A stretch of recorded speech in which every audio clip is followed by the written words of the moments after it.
আমি তোমার একটা নাম রেখেছিলাম। কি নাম? মন্দুয়ারি। মন্দুয়ারি এক মিষ্টি প্রেমের গল্প, এক সহজ সরল প্রেমে পারিবারিক বন্ধন আর মান অভিমানের হৃদয়স্পর্শী গল্প মন্দুয়ারি। আছে এক বয়াম জোনাকি পোকার আলোতে না বলা শব্দ প্রকাশের ভাষা। কাঠকোঠের শহর কেন্দ্রিক না হয়ে গল্প জুড়ে যেখানে জীবনের শেকড় তুলে অনুভব করবেন গ্রামের প্রতিটি দৃশ্যপট। আছে সম্পর্কের দূরত্ব তৈরি হওয়ায় না বলা ব্যথার রং। সেই রং সম্পর্কের গভীরতার সাথে সাথে বদলায় নিজ প্রয়োজনে। তুই কিন্তু খুব দুষ্ট হইছিস, খেতে মন চায় না। নাটকটিতে জিয়াউল ফারুক অপূর্ব অভিনয় করেছেন অমিতের চরিত্রে, আর নন্দিনী চরিত্রে অভিনয় করেছেন নাজনীন নাহার নিহা। মন্দুয়ারি নির্মাণ করেছেন জাকারিয়া শৌখিন। এমন সহজ সরল গল্প পর্দায় এত সুন্দর করে ফুটিয়ে তোলা হয়েছে যা দেখে যে কোনো দর্শক মুগ্ধ হবেন।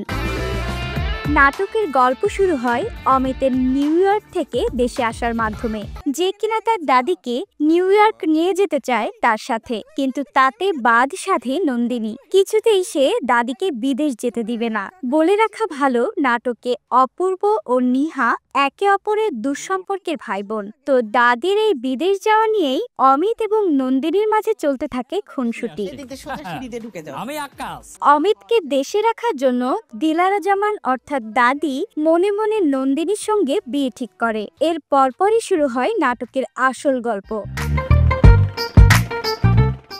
অমিতকে নিয়ে নন্দিনী তাদের গ্রাম রূপাদিঘি দেখতে বের হয়। তারা পুরো গ্রাম ঘুরে বেড়ায়। এর মধ্যেই তাদের মনের মাঝে আদান প্রদান হয়, যা তারা নিজেরাও বুঝতে পারে না। নন্দিনী তার ইচ্ছের কথা অমিতকে জানিয়ে বলে, কেউ যদি তাকে এক বয়াম জোনাকি পোকা দিয়ে বলে ভালোবাসি, তাহলে সে সারা জীবনের জন্য তার হয়ে যাবে। কখনো এক বয়াম জোনাক পোকা দিয়ে আমাকে বলে ভালোবাসি তোমাকে খুব। কিছুদিন পর অমিত বুঝতে পারে সেও ধীরে ধীরে নন্দিনীর প্রতি দুর্বল হয়ে পড়েছে। এ নিয়ে সে দ্বিধাদ্বন্দ্বে পড়ে যায়, কারণ নিউ ইয়র্কে সে তার প্রেমিকাকে রেখে এসেছে।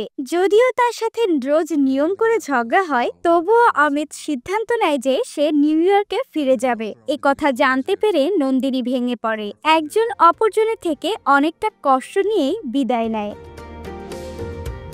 কিন্তু ভালোবাসার মানুষের থেকে কি আর এত দ্রুত বিদায় নেওয়া যায়?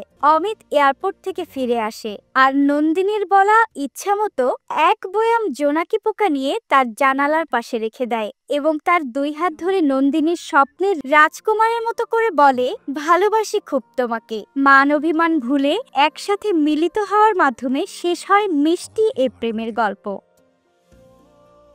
এই নাটকে আমাদের চিরায়ত গ্রাম বাংলার সৌন্দর্যকে অনেক সুন্দরভাবে তুলে ধরা হয়েছে, যা বহুদিন অনেক নাটকে দেখা যায়নি। ক্ষেতের পাশ দিয়ে অমিত আর নন্দিনীর বাচ্চাদের মতো ছুটে যাওয়া দেখলে যে কেউ তার নিজের শৈশবে ফিরে যাবে। গ্রামের দৃশ্যগুলো অনেক সুন্দর করে এই নাটকে ফুটিয়ে তোলা হয়েছে। ক্যামেরার কাজ ছিল অসাধারণ।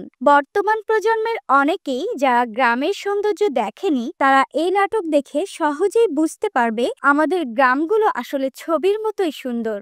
আর নাটকে যৌথ পরিবারের সম্পর্ক কেমন হওয়া উচিত তাও অনেক ভালো করে দেখানো হয়েছে। নাটকে দুটি গান ব্যবহার করা হয়েছে, দুটি গানের কথাই খুব সুন্দর। আর অপূর্ব তো রোমান্টিক অভিনয় করার ক্ষেত্রে সব সময় সেরা। এই নাটকেও তার ব্যতিক্রম হয়নি। ডায়লগ ডেলিভারি, স্টাইল, শরীরের নানা অভিব্যক্তি এবং সর্বোপরি অভিনয়, সবকিছুর ক্ষেত্রেই অপূর্ব নিজের সেরাটা দিয়েছেন। আর নেহা প্রথমবারের মতো অপূর্বের সাথে অভিনয় করলেও তার অভিনয় ছিল চোখে পড়ার মতো।